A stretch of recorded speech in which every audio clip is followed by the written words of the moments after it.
que mis ojos ven. Yo quiero que de pronto tú cojas a tu vecino del lado y le pegues un pellizquito. Eso. Ahora dime una cosa. Tú cogiste y pellizcaste al del lado. ¿A ti te dolió? No, porque no fue tu carne, ¿cierto? ¿A quién le dolió? Al que lo sintió. Y esas son las preocupaciones. Eso es lo que nosotros habitualmente no comprendemos muchas veces y que hay veces no las tragamos en nuestro interior. Pero sabes, aquí de nuestro Señor Jesucristo conocía bien y hay unas características principales que dices, por nada os digo, no os angustéis por vuestra vida. Y hay veces pareciera que estas palabras como que se utilizaran para un cierto aspecto de libertinaje. ¿Cómo así? Pues si yo no me preocupo por mi vida es porque mi alma va para el cielo. Entonces yo por qué preocuparme por lo que haga esta carne. Pero sabes, no es así. Quiero invitarlos a tomar la primera epístola de Corintios, desde el capítulo 1 hasta el capítulo 13. Pero aquí no, en este momento no. Cuando Pedro, el apóstol Pablo, fue a visitar a los Corintios, y esto lo encuentra en Hechos capítulo 18. Todo el capítulo, no lo voy a leer en este momento. Y la tarea de Corintios, de Primera Corintios, es para tu casa. Cuando Pedro estaba allá y visitó a los Corintios, ocurre que él estuvo y tuvo un proceso muy, muy bonito. Y dice que en Hechos capítulo 18, dice que cuando él llegó a Corinto, hubieron dos personas elocuentes que lo escucharon. Y aparte de eso, le brindaron trabajo. ¿Cómo así? ¿Pedro trabajó? Sí, Pedro trabajó. Perdón, Pablo trabajó. Pablo, Pablo, el hermano Pablo. Y ocurrió algo, que él estuvo durante un año y medio predicándole a los corintios el nombre del Señor Jesús. Y llegó a tal grado de compromiso que él se levantaba en las plazas públicas y tenía enfrentamientos. Porque ocurre una cosa, que a veces piensa que los enfrentamientos del cristiano son con espada y batalla, pero el pensamiento del cristiano muchas veces es el reconocimiento que Jesucristo es nuestro Salvador. Y ese reconocimiento solamente se da por el discernimiento del Espíritu. Y eso significa que yo tengo que saber por qué Cristo está en mi vida para poder llevar un testimonio a otra persona. Eso era lo que hacía Pablo. Él se encontraba con los judíos y con los griegos y le decía, no, mire, es que los dioses que ustedes adoran no dan salvación, porque es que en Jesús sí hay salvación. Y estuvo año y medio en medio de Corintio, explicándoles y enseñándoles hasta tal grado que llegó y en algún momento fue Timoteo y Silas y le dijeron, ¿sabe qué? Estoy cansado de los judíos. Yo me voy a ir a predicar a los gentiles. Me quiero ir a predicar solo a los gentiles. ¿Dónde lo dice? Hechos capítulo 18. Todo el capítulo nos relata una bella historia.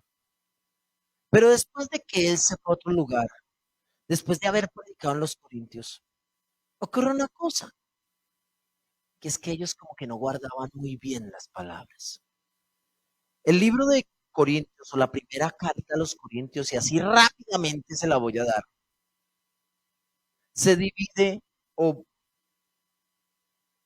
muchos autores la dividen en 5 partes. Y hay algo que hay en medio de la iglesia de Corintios, y es divisiones. Medio de esas divisiones muchos se preguntan quién es el que trae la verdad. ¿Será que la trae Pablo? ¿O la traerá Pedro? ¿O la traerá Apolos? ¿O la traerá Cefas? ¿Quién es el que trae la verdad? Se preocupaban por sus líderes, pero no era esa preocupación de que Dios haga una maravillosa obra en ellos.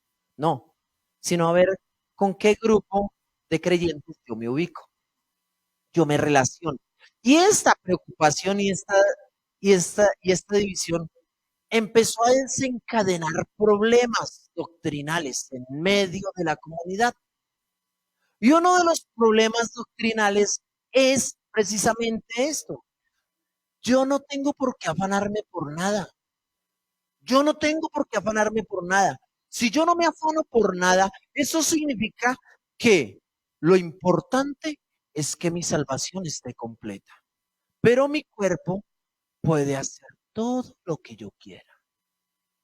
Mientras mi alma esté bien, mi cuerpo que disfrute este mundo, porque es que la salvación no va a ser del alma, no va a ser del cuerpo, va a ser del alma. Y eso llegaban a pensar los corintios. Y hermanos, no se alarmen. Hoy en día muchos piensan también eso. Que como la salvación va a ser de mi alma, ella es la que va a heredar y este cuerpo va a caer a la sepultura, polvo eres, polvo te convertirás. ¿Por qué yo tengo que martirizar mi cuerpo si el Señor dijo, no se preocupen por nada? Pero sí hay algo por qué tenemos que preocuparnos. Porque el Señor no se preocupen por nada y da tres características, da unas características especiales. Comida, vestimento y qué habéis de comer, qué habéis de beber, ni por vuestro cuerpo, qué habré de vestir. No te preocupes por las necesidades primordiales de tu cuerpo. Es lo que estaba diciendo el Señor. Mas no que nosotros pretendamos dividirnos y crear divisiones en nuestras vidas. Si quieres tener una división en nuestras vidas, es decirle, Señor, yo ya he creído, me mandé a bautizar, recibo tu nombre, recibo tu Espíritu Santo, entonces como este cuerpo va a llegar a la sepultura, yo no tengo que preocuparme, que el cuerpo haga lo que quiera, porque la salvación es de mi alma.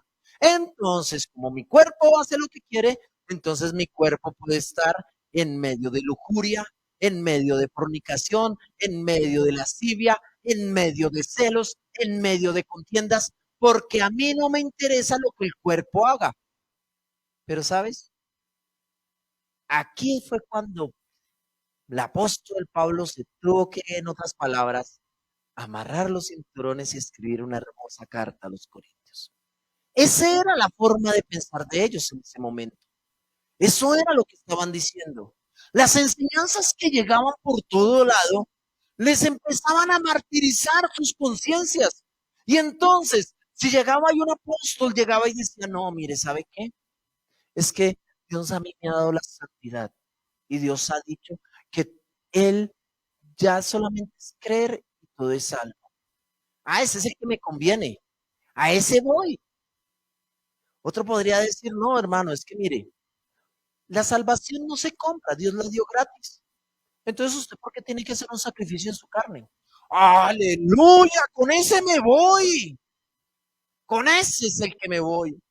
Pero quiero invitarte a leer 1 Corintios 6, 19. Dice, ay, perdón, estaba leyendo San Mateo. Problema cuando no tomo el texto. Dice, 1 Corintios capítulo 6, el verso 19.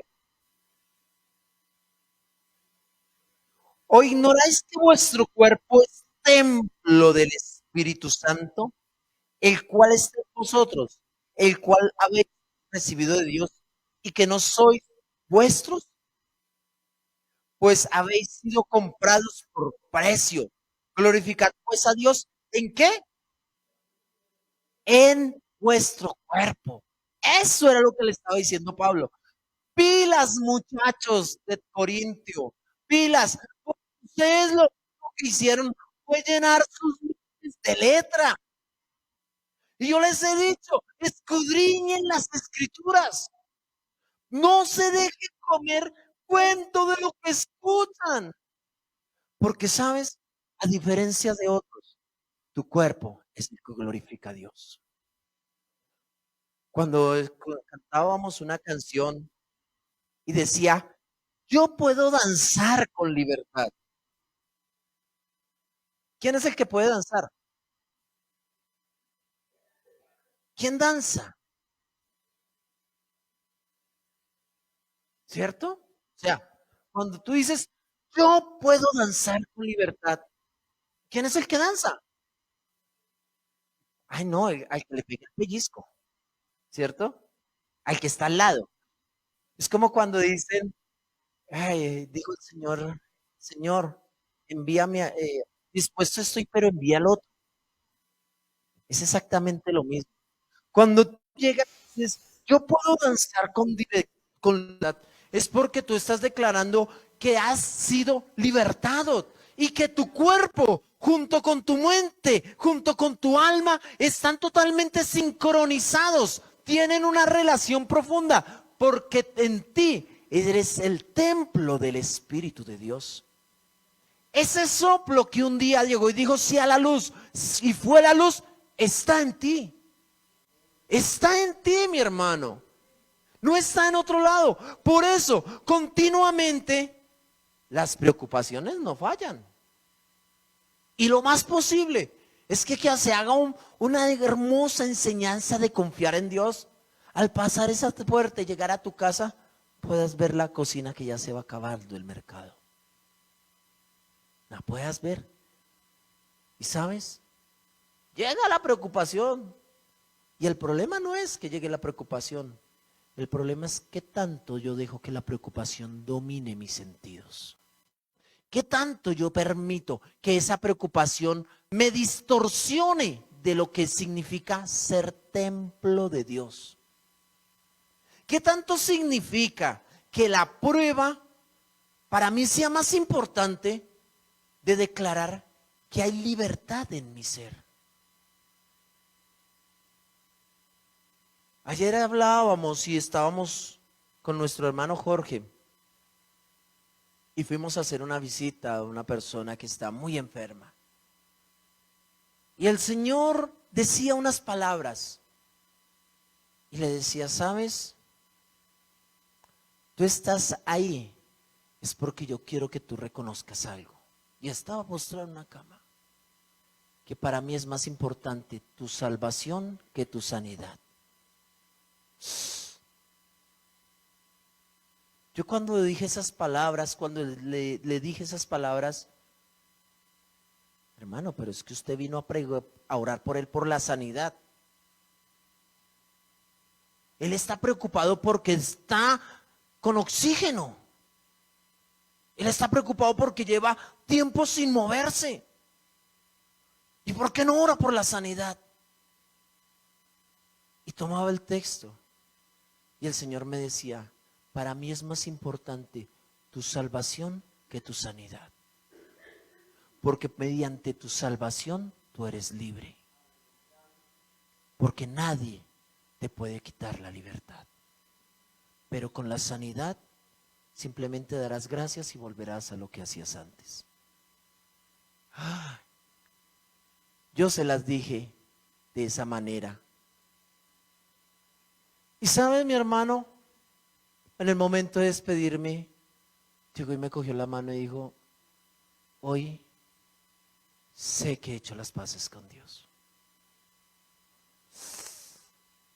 Hoy se me acaba una preocupación de mi vida. Pero sabes, lo que le dije algo y es, sí, en este momento tú ya hiciste las paces con Dios. Pero recuerda que todos los días es una batalla. Todos los días tienes que combatir. Todos los días pueden llegar a ti esas preocupaciones.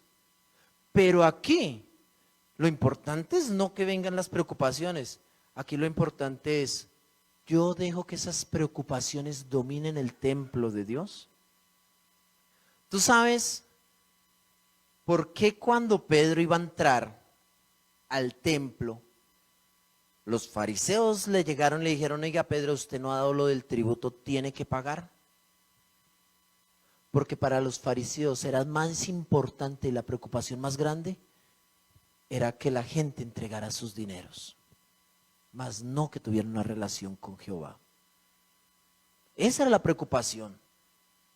¿Tú sabes por qué había mercaderes en el templo? ¿Y por qué el Señor lo tuvo que quitar de ahí? Porque todos llegaban y decían, 30 denarios por un palomino. Y si tiene más pecados, pues mire, aquí tengo el cordero, vale 50 denarios. Es un ejemplo. Cuando el Señor ha colocado en su templo la relación importante que hay entre el Creador Supremo y la humanidad. Eso era el templo. Era la relación donde la presencia de Dios tenía que inundar la vida del hombre. Donde el hombre, sin importar sus pecados, se acercaba a Él. Ese era el templo. Ahora, el templo ya no es una estructura. El templo es el cuerpo. Dejamos que se nos creen mercaderes alrededor de nuestro corazón. O simplemente empecemos a quitar porque queremos ser libres. Queremos ser libres y queremos decir, Señor, es que yo no me quiero angustiar por nada. Pero para que tú no te angusties por nada, tienes que comprender que Jesús ya te hizo libre, pero que tu cuerpo, tu vida, tiene que ser una libre comunión con Dios.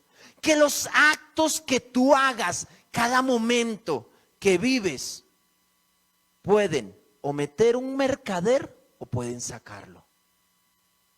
Y recuerda que Jesús, cuando llegó al templo, lo primero que hizo fue sacar los mercaderes. Sacar los estorbos, sacar lo que contaminaba su templo.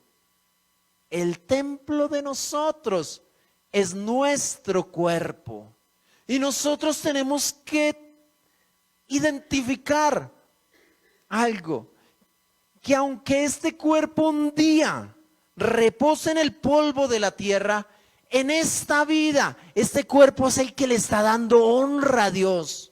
Que cuando tú levantas tus manos, no puedes hacer como los fariseos hipócritas, que trataban de justificarse, porque hablaban duro en las esquinas, oraban duro, sino porque en tu interior, en tu intimidad, hay algo que se llama libertad. Porque Dios te ha llamado a libertad. Pero ese proceso de libertad no solamente se refleja aquí en la iglesia, porque cuando tú sales de la iglesia, sigues siendo templo de Dios. Si tú quieres serlo. Si tú eres cristiano, tu cuerpo y tu vida es templo, tanto en la congregación de los santos como en tu trabajo. Como cuando estás con tus amigos. Y ellos no están mirando simplemente a una persona, están mirando a un hijo de Dios cuyo templo está en él, porque en él habita todo el poder de la deidad. Todo el poder de Cristo habita en ti. Es que Él te ha lavado, te ha limpiado, te ha purificado, te ha levantado para que nuestros pasos anden en comunión con Dios. Y esa era la preocupación que a Pablo le incomodaba. Que muchos habían desviado la doctrina, diciéndole, ¿sabe qué? Haga lo que quiera, la que se salva su alma. Pero él dice, ¿tú cómo puedes permitir que tu alma se salve cuando en tu cuerpo, cuando tu vida no tienes una comunión con Dios? Porque es que tanto tu interior como tu exterior tienen que ser un sacrificio justo para Dios. Tiene que ser ese sentir con Dios. Y entonces ya no nos preocupamos por qué hemos de comer. Ya no nos preocupamos por qué hemos de vestir. Ya mi preocupación es, Señor, que mi vida y mi cuerpo sean ese templo para tu agrado. Ya las preocupaciones de quién va a pagar la luz, quién va a pagar el gas, pues ya no son importantes. Porque es que la preocupación número uno es cómo estoy actuando ante una sociedad, ante un mundo que sabe que yo soy hijo de Dios y ellos son creación. Me van a comparar por mis actos, por mi forma de hablar, por mi forma de identificarme con ellos. Ellos me van a comparar a mí. Y esta sí era la preocupación que realmente tenía Pablo en este momento. 1 Corintios 10:23, y con este versículo quiero terminar.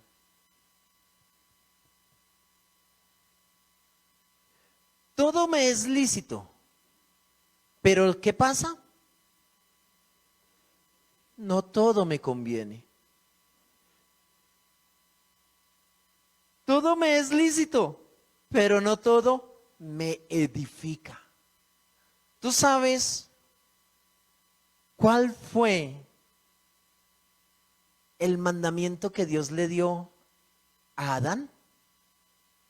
¿O cuál fue el beneficio que Dios le dio al hombre y a la mujer? Ser hechos semejantes a Él. Y creó al hombre semejante a Dios. Y muchas veces nosotros decimos, ay, Dios tiene una nariz, unas orejas, tiene cabello. Bueno, hasta cierta ahí se le cae. Pero sabes más que eso, porque eso se llama idolatría. La semejanza de Dios es que el hombre puede edificar y puede construir a Dios en su vida. El hombre limita lo que Dios quiere hacer con cada uno de nosotros. En otras palabras, Dios a nosotros nos ha proyectado y nos ha dado bendiciones, nos ha dado dones, pero nosotros somos los que limitamos la presencia de Dios en nuestras vidas.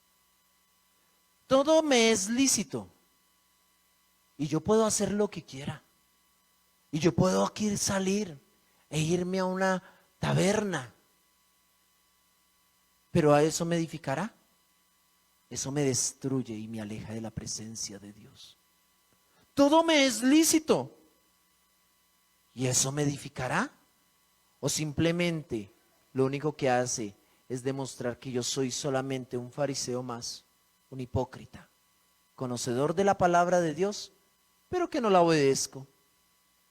Seguir los caminos de Dios es también entender que mi vida y mi caminar, que cada paso que yo doy, que cada proceso que yo vivo, tienen que ser para edificación de Cristo, porque soy semejante a Él. Y Dios es un Dios de edificaciones, de creaciones. Dios constituye y Dios engrandece nuestras vidas. Cada momento nosotros tenemos que entender algo, que Dios nos ha llamado, no solamente a decir, ay hermano, empezó el proceso de David y no, yo en 3 meses no, ¿sabes? No son 3 meses, es mi vida que yo la he entregado a Cristo Jesús. Y como muchos dicen, 3 meses viniendo a la iglesia, es que ya se volvieron fanáticos. Otros dicen, uy Señor, ayer no pude venir a martes de oración, perdóname Señor, perdóname, porque sí que me hace falta.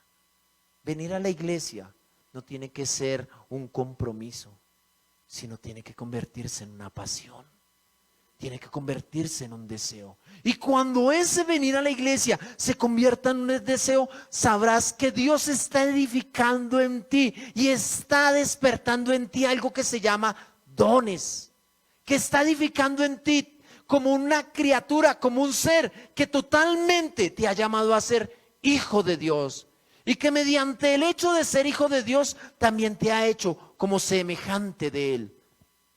Jesús vino al mundo a traer luz en medio de las tinieblas, y como semejante de Él, yo estoy en el mundo a traer las tinieblas a Cristo Jesús, a dar esa luz, a mostrarle a las gentes que esto que ellos llaman cristianismo no es un fanatismo.